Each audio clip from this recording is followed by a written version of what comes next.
बिस्मिल्लाहिर्रहमानिर्रहीम, अस्सलाम वालेकुम। मैं हूं फ़हीम अहमद। जिन लोगों ने मेरी पिछली वीडियो देखी है इनको याद होगा कि मैंने बताया था कि जो हालात इस वक्त पीटीआई के हैं इसी तरह के हालात का सामना पीपल्स पार्टी को भी था। जब मुशर्रफ दौर में पीपल्स पार्टी को इलेक्शन से माइनस करने की कोशिश हुई तो बेनज़ीर भुट्टो ने वक्ती तौर पर क़यादत की कुर्बानी दी और अमीन फ़हीम साहब को अपनी पार्टी की क़यादत सौंपी। तो मैंने एंड पे आखिर में सवाल उठाया था कि क्या खान साहब के पास कोई अमीन फ़हीम है। तो अब खान साहब को बैरिस्टर गौहर की शक्ल में अमीन फ़हीम मिल गया है। इस वीडियो में जानेंगे कि बैरिस्टर गौहर खान हैं कौन। आखिर इमरान खान अपने पुराने साथियों को छोड़कर एक वकील और एक ऐसे शख्स को चेयरमैन बनाने पर क्यों मजबूर हुए जिनके जो अभी पिछले साल ही पीटीआई में आए हैं, और पीटीआई के अंदर कन्फ्यूजन कौन फैला रहा है। इसके साथ ये भी कि इमरान खान की किस्मत कैसे नवाज शरीफ के साथ जुड़ी है।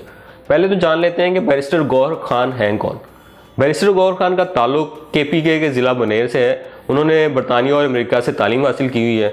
मज़े की बात यह है कि वो तहरीक इंसाफ से पहले पीपल्स पार्टी का हिस्सा रहे और 2008 के इंतखाबात पीपल्स पार्टी की तरफ से लड़ चुके हैं। बैरिस्टर गौहर खान काफ़ी अर्से तक एतजाज़ एहसन की निगरानी में वकालत करते रहे।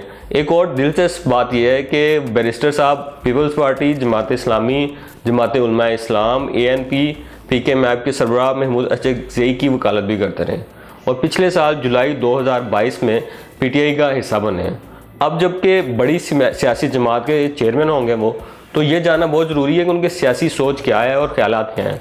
तो इस हवाले से उन्होंने गैर मुल्की वेबसाइट से बात की है, इंटरव्यू दिया है कि वो जमात इस्लामी और MQM के पार्टी स्ट्रक्चर से बहुत मुतासिर हैं। बकौल इनके वो इन दो जमातों को जमहूरी जमातें समझते हैं, यानी ऐन मुमकिन है कि पीटीआई को भी वो MQM और जमात इस्लामी के सियासी स्ट्रक्चर पर लेकर आए।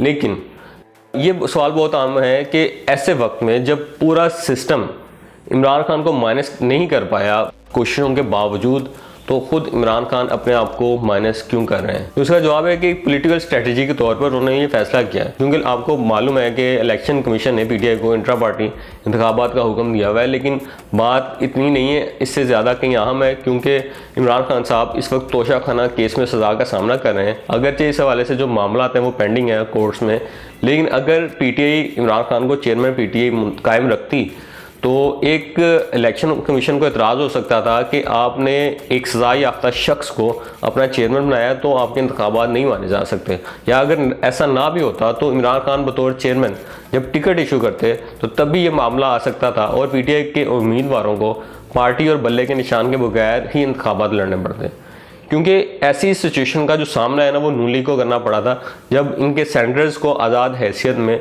सेनेट का इलेक्शन लड़ना पड़ा था। यानी एक वक्त में जो कानून नवाज शरीफ को गिराने और पीटीआई को फ़ायदा पहुंचाने के लिए इस्तेमाल हुआ, आज उसी तरह की सूरत हाल का सामना पीटीआई हुआ। लेकिन सिर्फ यही नहीं, इमरान खान का जो मुस्तकबिल है वो एक और तरह से भी नवाज शरीफ के साथ जुड़ा हुआ है। वो इस तरह कि अगर नवाज शरीफ की नाअहली ख़त्म होती है, पार्टी सरबराही से हटाए जाने और बाकी रह जाने वाली सज़ाओं या पाबंदियों का खात्मा होता है, तो यही प्रेसिडेंट या रवायत और फैसले खान साहब के लिए भी कानूनी और सियासी रास्ता बनाएंगे।